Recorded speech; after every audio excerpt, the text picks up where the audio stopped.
Immeasurable damage has been inflicted on the Philippine forests, our source of food, water, medicine, and shelter. In less than a decade, our forests have been stripped of trees. From 70% forest cover in the 1900s, it has been whittled down to a measly 18% as of 1998. And the Philippines continues to lose its forests at the rate of more than 100,000 hectares per year.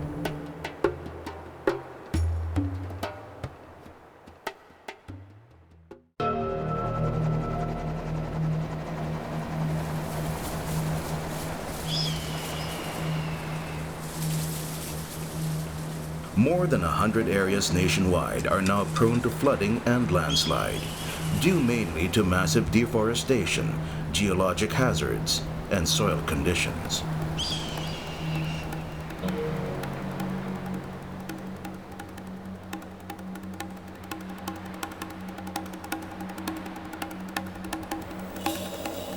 In 1991, over 6,000 people were killed and billions in properties were damaged in the flash flood that occurred in Ormoc, Leyte.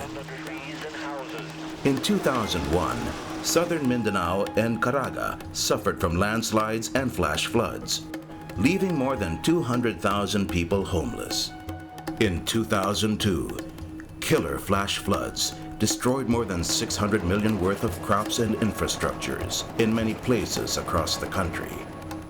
In 2003, the government spent more than 6 million in relief assistance for the devastation that occurred in Davao, Compostela Valley, and Agusan.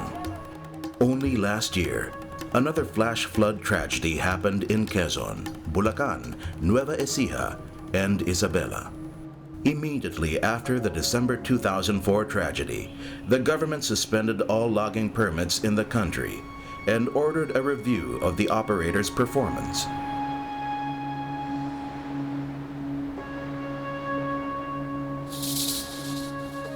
These measures, however, still fail to address the issue of forest resources degradation in the country.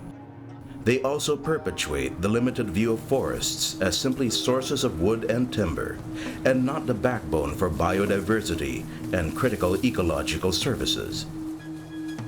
Important lowland forests and biodiversity areas are still vulnerable. The protection of these remaining forests, along with an aggressive forest rehabilitation program and establishment of tree plantations to meet our timber needs, should be the immediate response.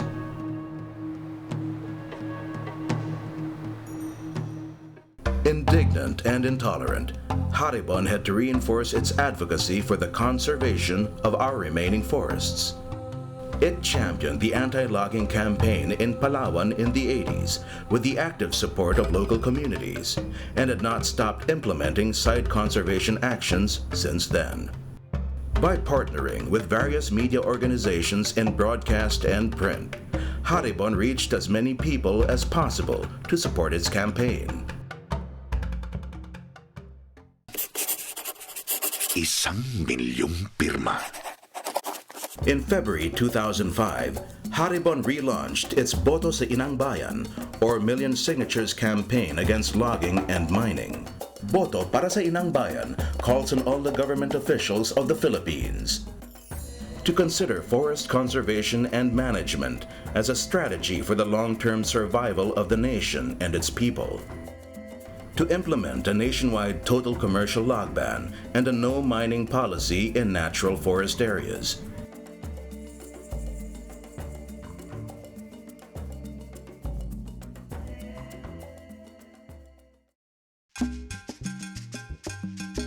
with the generous help of various sectors of the society, Haribon has already generated the 1 million signatures. These signatures represent the million individuals who are indignant against the mass murder due to deforestation. These are people who believe that the next storm to hit the country would mean another catastrophe because the forests have reached the threshold to sustain life. They represent those who wish for a stable supply of water, secured food on their table, and good health for their children. In response, Haribon and its partner, the Rainforest Restoration Initiative, will initiate the reforestation of 1 million hectares of the country's remaining forests by year 2020. This campaign will breathe in life to selected watersheds, protected areas, geothermal reserves, Philippine eagle sites, mangrove areas, and important biodiversity areas. To effect a genuine reforestation, Haribon and its partners need a responsible government that favors the long-term benefits of forest conservation than the immediate income from commercial logging and mining.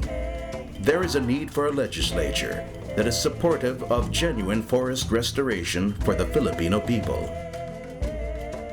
as well as for civil society that is willing to invest in regreening our forests for clean air, water, food, and shelter.